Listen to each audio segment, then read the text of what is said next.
Class 10 का हमारे पास CBSE sample question paper में 2020 में आया हुआ क्वेश्चन है, इसको चेक कर लेते हैं। You are provided with 90 ml of distilled water and 10 ml of concentrated sulphuric acid. हमें क्या दिया हुआ है?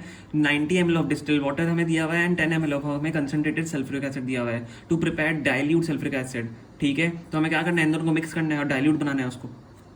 ए पार्ट हमें पूछ रहा है what is the correct way of preparing dilute sulphuric acid. This is very important, आपके एक्सपेरिमेंट्स के लिए और थियोरेटिकल भी आपको बताना चाहिए कि हमें इसको मिक्स कैसे करना होता है, प्रिपेयर कैसे करना होता है, और हमें इसका रीजन भी देना है। ठीक है, तो ए पार्ट हमें देख लेते हैं। देखो आपको क्या करना है, आप मेरे को खुद बताओ कि अगर आप 90 ml ऑफ डिस्टिल वाटर में मैं अब एक बार आपको बताता हूँ, अगर आप 90 ml ऑफ डिस्टिल वाटर में एसिड डालोगे या आप एसिड में आप वाटर डालोगे, हम ड्रॉप बाय ड्रॉप इसको करेंगे। आपके पास दो ऑप्शंस है, या तो 90 ml ऑफ वाटर में आप drop by drop concentrated sulphuric acid डालो, या कंसनट्रेटेड सल्फ्यूरिक एसिड में ड्रॉप बाय ड्रॉप आप वाटर डालो। क्या आप कौन सा तरीका यहाँ पे यूज़ करोगे? देखो, इसका करेक्ट आंसर है, आपको क्या करना है? वाटर में ड्रॉप बाय ड्रॉप एसिड डालना है। ठीक है, क्यों डालना है अभी आपको पता चल जाएगा। This is very important. तो मैं आप लिखेंगे एड 10 ml हमें दिया हुआ है, 10 ml of sulphuric acid, 10 ml of sulphuric acid slowly. ठीक है, स्लोली करना है आपको, slowly to 90 ml of distilled water. ठीक है, स्लोली स्लोली आपको डिस्टिल वाटर में वो डालना है with constant stirring. With constant stirring आपको घुमाते रहना है उस पानी को। ठीक है, विथ कांस्टेंट स्टीयरिंग।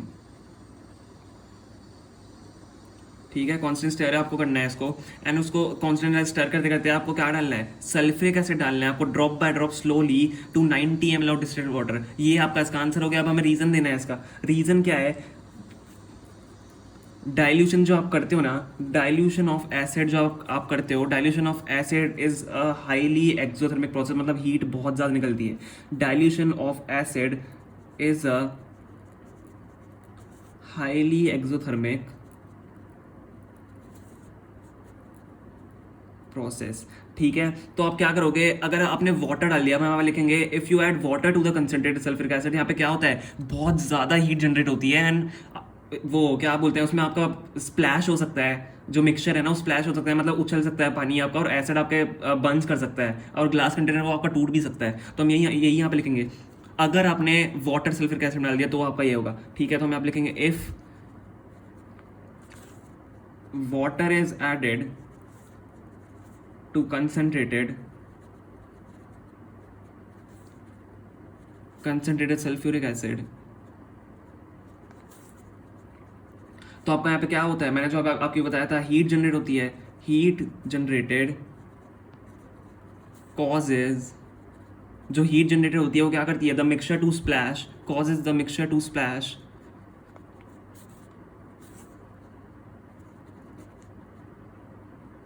ठीक है, मिक्सचर आपका स्प्लैश हो जाता है, एंड क्या होता है वो आपको क्या, अगर मिक्सचर आपका बाहर गिर गया या आपके पूरा उछल गया तो क्या होगा? आपको बर्न्स हो जाएंगे क्योंकि वो एसिड है, लीडिंग टू बर्न। ठीक है, एंड ग्लास कंटेनर आपका टूट भी सकता है, एंड द ग्लास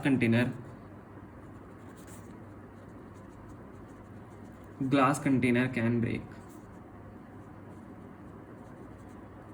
ठीक है, तो क्या होगा? हमें क्या करना है? बेस्ट वे टू कैसे, हमारा एक ही way make acid, dilute acid make बनाने का क्या है? आपको एसिड को स्लोली डालना है वाटर में। ठीक है, वाटर को नहीं डालना है एसिड में। एसिड को आपको ड्रॉप बाय ड्रॉप स्लोली आपको, जिसमें आप कर रहे हो, जैसे बीकर में कर रहे हो, तो उसको धीरे धीरे से स्टर करना है। स्टर करते करते आपको डालना है। ठीक है, तो यही आपका करेक्ट आंसर है। आपको रीजन मैंने बता दिया है। अब बी पार्ट हम इसका देख लेते हैं। बी पार्ट आपका क्या है? How will the concentration of H3O plus ions change on dilution. H3O plus ion जो होते हैं ना, वो आपके क्या हो जाता है? डिक्रीज हो जाते हैं, डिक्रीज पर यूनिट वॉल्यूम होते हैं। तो हम क्या लिख देंगे? H3O प्लस आयंस क्या होंगे? Decrease per unit volume. तो सीधा यहाँ पे लिख दो, डिक्रीजेज पर यूनिट वॉल्यूम। ठीक है, decreases per unit volume is the correct answer. आपका इसका यही आंसर है। ठीक है, हमने इसके दोनों पार्ट्स कर लिए हैं। होप आपको समझ में आया होगा। अगर समझ आया तो प्लीज़ वीडियो को लाइक करना एंड प्लीज़ चैनल को सब्सक्राइब करना। This is the correct answer. ठीक है, thank you so much for watching.